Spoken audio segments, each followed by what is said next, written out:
Doctor Mohammad Ali मांझी साहब।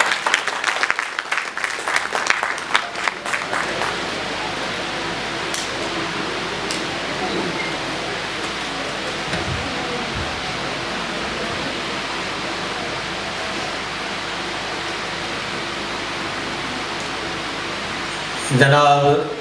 सैयद जाफ़र अहमद साहब, मोहतरम साईं शौकत हुसैन शोरो साहब, साईं डॉक्टर प्रोफेसर डॉक्टर कादी खादम साहब, साईं ताज जोयो, न्याज पंवर, साईं असां मैडम गॾु आहे मैडम नबीला रहमान, हिते मोहतरमा सेक्रेटरी साहिबा शबनम गुल, ऐं हिते जेके बि आलम अदीब हिते असांजा ॿाहिरां बि आया आहिनि, जिन में असांजी डॉक्टर नसीम अख्तर आहे, या साईं असां सां गॾु वेठा आहिनि साईं यूसुफ ज़ई साहब वेठा आहिनि, हवासीन यूसुफ साहब वेठा आहिनि। हिते हिन हाल में जेके बि मुख़्तलिफ़ हंधनि खां हिन ॾियारे ते असां वटि आया आहिनि, तव्हां सभिनी खे लख भेरा भलीकार, तव्हांजी महिरबानी। तव्हां हिन मौक़े ते पहुता आहियो। कराचीअ खां असांजा दोस्त आया आहिनि, डॉक्टर शेर मोहराणी ऐं ॿिया, ऐं सिंधी यूनिवर्सिटी जा प्रोफेसर साहिबान आहिनि, साईं असांजो प्रोफेसर डॉक्टर अनवर फ़गार हकड़ो साहब वेठो आहे, डीन आहिनि फैकल्टीअ जा, आर्ट फैकल्टीअ जा, साईं प्रोफेसर डॉक्टर फयाज़ लतीफ़ साहब वेठा आहिनि, साईं नवाब काका साहब वेठा आहिनि, साईं मोहतरम डॉक्टर ग़ुलाम अली अलाना साहब जी सॼी फैमिली असां सां गॾु आहे, या साईं डॉक्टर साईं नफ़ीस अहमद नाशाद आहिनि, साईं डॉक्टर दोदो महरी आहिनि, साईं जोहर बरोई आहे, या ॿिया जेके बि हिते मान वारा हरबान आहिनि। तव्हांजी महिरबानी, तव्हांजा लख थोरा, तव्हांजा वॾा वॾ, तव्हां आया। पर हीअ अॼोको ॾींहुं न फ़क़ति रेंजर अथॉरिटी, पर ही सॼी दुनिया जे सभिनी माण्हुनि जूं जेके मादिरी ॿोलियूं आहिनि उन्हनि जो ॾींहुं आहे। ऐं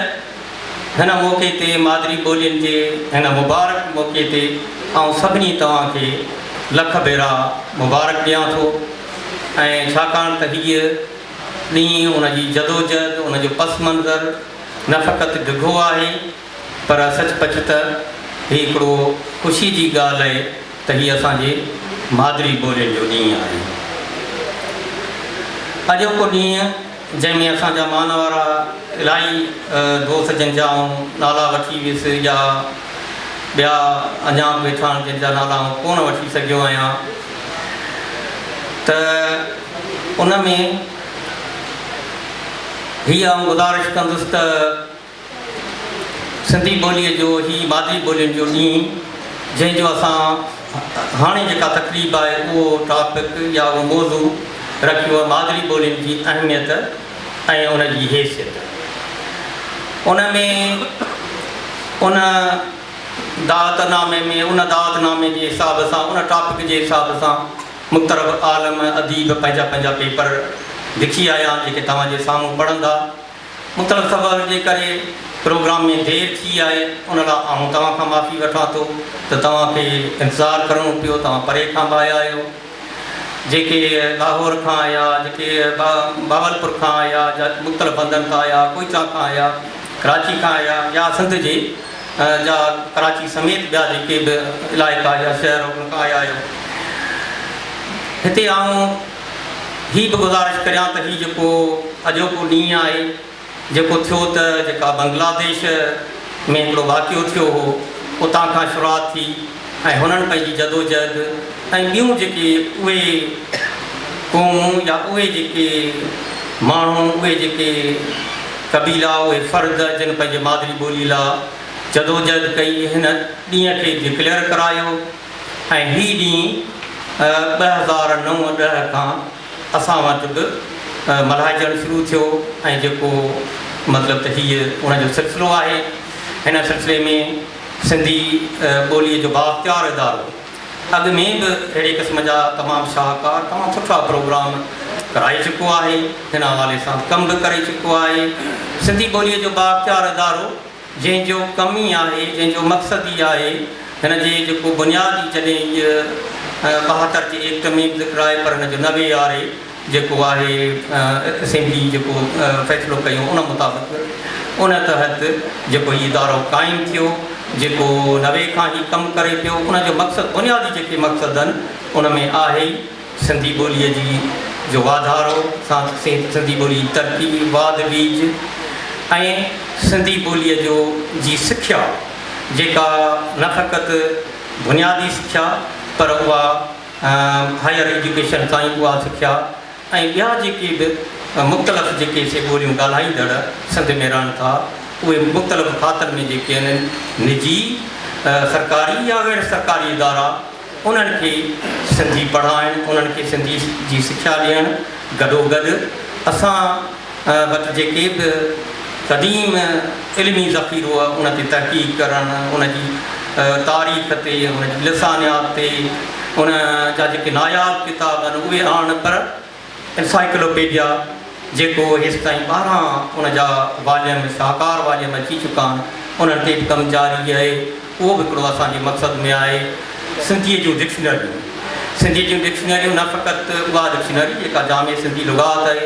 पर उन खां अॻिते वरी कमु करणु ऐं हे जेके सिंधीअ में डिक्शनरियूं आहिनि उहे ॿियनि ॿोलियुनि में तर्जुमो करणु, ॿियनि ॿोलियुनि जी जेके डिक्शनरियूं आहिनि उहे वरी सिंधीअ में तर्जुमो करणु, इहो असांजे मक़सदनि में शामिलु आहे।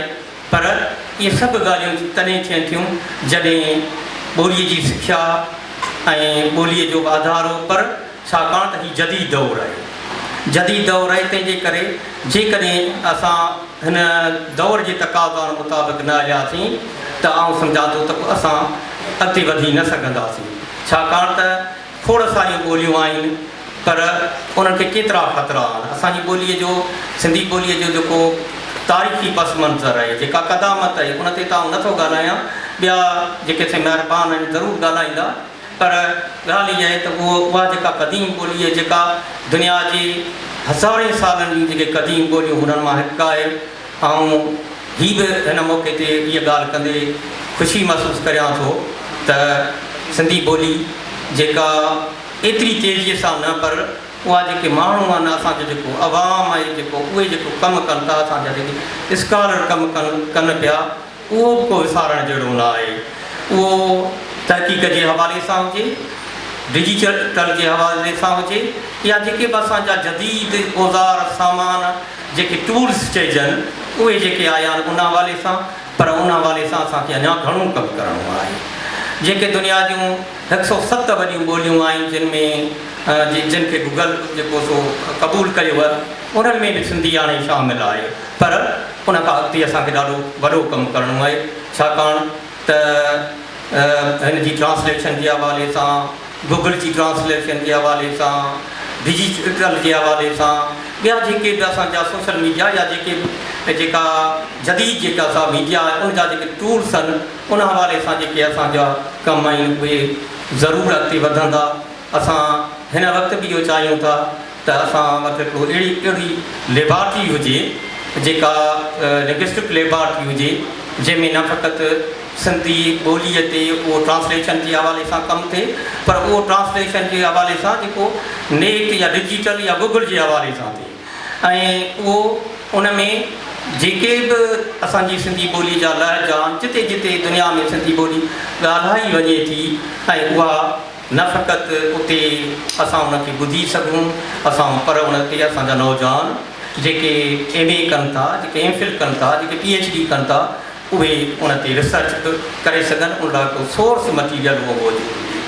गॾोगॾु असां वरी हिकिड़ो इंडस स्क्रिप्ट तयारु पिया करियूं, जीअं उहो इंडस स्क्रिप्ट म्यूज़ियम तयारु पिया करियूं। इंडस स्क्रिप्ट म्यूज़ियम जंहिंमें मतिलबु मोहन जे दड़े खां वठी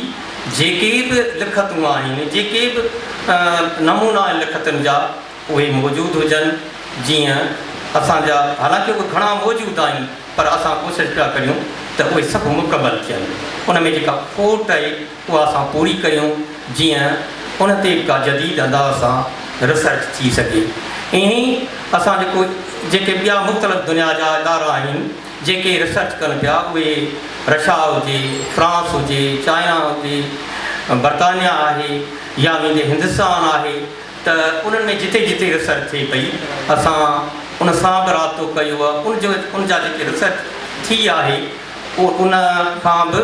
असां मदद वठूं पिया। उन जा जेके रिसर्च पेपर जेके किताब आहिनि उहे बि असां पाण वटि महफ़ूज़ पिया करियूं। के किताब जेके असांखे मुमकिन मिली सघनि था से असांजे रिसोर्स सेंटर में वठूं पिया जीअं उते महफ़ूज़ हुजनि, पर जेके न आहिनि PDF में आहिनि से बि असां पंहिंजे कंप्यूटर ते असां पंहिंजी साइट ते उहे रखूं, गॾु पिया करियूं उन्हनि जी इजाज़त सां, त जीअं असां उन्हनि माण्हुनि जे अॻियां उहे पेश करे सघूं, उन्हनि खे ॾेखारे सघूं। अॼोके दौर में मतिलबु अहिड़े क़िस्म जी का बि असां खोट न छॾियूं जंहिंमें असांखे का विथी मिले या असां महसूसु करियूं या असांजी ईंदड़ नसिल महसूसु करे त हीअ शइ हिते हुनजी खोट आहे। ऐं हिते हीअ ज़िक्र करियां त हिन अॼोके प्रोग्राम जा 2 सेशन आहिनि। हिकिड़ो सेशन हीअ आहे जंहिंमें पाण वेठा आहियूं, इन खां पोइ वरी जेको सो विच में वक़फ़ो आहे, तंहिंखां पोइ वरी ॿियो सेशन शुरू थींदो जंहिंमें बि असांजा स्कॉलर असां वटि मौजूदु आहिनि जेके उन में पाण सभई गॾु हूंदासीं। ऐं हीअं हीअ 5 बजे ताईं अॼोको ॾींहुं जेको ॿियो सेशन आहे उहो हलंदो, पाण सभु हुन में गॾु हूंदासीं। पर हिते रुॻो हीअ आउं गुज़ारिश करियां त सिंधी ॿोली या जेके ॿोलियूं आहिनि, ॿियूं जेके ॿोलियूं ॻाल्हाइजंदड़ दुनिया जूं ॿोलियूं आहिनि, असां वटि असांजे ज़हन में असांजे अंदर में सभिनी लाइ उहो तक़दुस आहे। असांजूं सभु ॿोलियूं जेके बि जंहिं क़ौम जूं ॿोलियूं आहिनि उहे उनजो तक़दुस आहे, उहे ओतिरियूं मानाइतियूं आहिनि सभिनी लाइ। छाकाणि त असांजी सिंधी ॿोली, सिंधी जो हिकिड़ो वॾो पस मंज़र आहे, उनजी किताबनि जो ज़ख़ीरो, उनजी तहक़ीक़ जो उनजो जेको सिंधी ॿोली जी जेका तारीख़ आहे, उनजी जेका लसानियात आहे, उन हवाले सां असां हिते हीअ ॻाल्हि कॾहिं का मतिलबु त अब नथा महसूसु करियूं त असांजी सिंधी ॿोली जेका जंहिंजो एॾो वॾो पस मंज़र आहे, जेका 1857 में बि अंग्रेज़नि बि इहा ॻाल्हि क़बूलु कंदे इहो नोटिफिकेशन जारी कयो त अॼु खां, हालांकि अॻु में राइज थी चुकी हुई, पर उन दौर में 1857 में त बाक़ाइदे सख़्ती कई वई त अॼु ॾींहं खां पोइ जेकॾहिं फ़ारसी, अरबी या कंहिं ॿी ॿोलीअ में जेकॾहिं को बि ख़त, का बि दरख़्वास्त, का बि अरीज़ी मिलंदी त उहा जेकॾहिं सिंधी ॿोलीअ जो उन सां गॾु तर्जुमो हूंदो त क़बूलु कयो वेंदो, न त उन ते को बि गौर न कयो वेंदो। आउं सम्झां थो त इहा वॾी ॻाल्हि आहे। असां हिन जदीद दौर में हाणे असां चाहियूं था त असांजी ॿोलीअ खे, सिंधी ॿोलीअ खे उहा हैसियत, उहा क़ौमी दर्जे जी हैसियत उहा मिलणु घुरिजे। छाकाणि त जेके बि ॿोलियूं आहिनि उन्हनि मुख़्तलिफ़ वक़्तनि में बि अहिड़े क़िस्म जा सिंध असेंबली हुजे या सेनेट हुजे, 2-3 साल ई अॻु में सेनेट बि हिकिड़ी कमेटी हुई, यकराए हिकिड़ो जेको फ़ैसिलो थियो त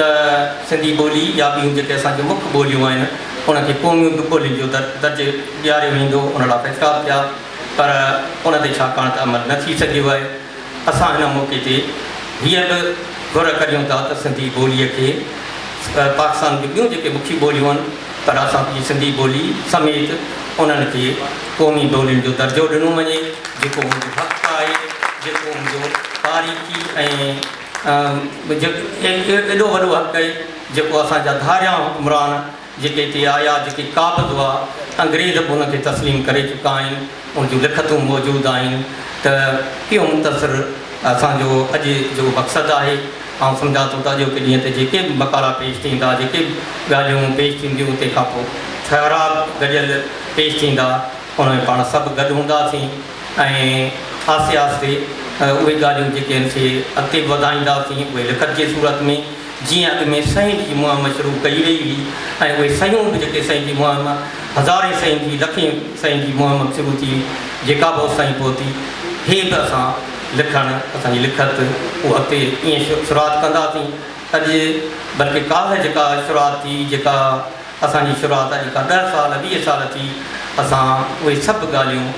अॻियां रखी अॻिते वधंदासीं। तव्हां जूं वॾियूं महिरबानियूं तव्हांजा वरी बि लख लाइक़ जो तव्हां हिते असां वटि आया आहियो ऐं असांजे सॾ ते आया आहियो तव्हांजी महिरबानी।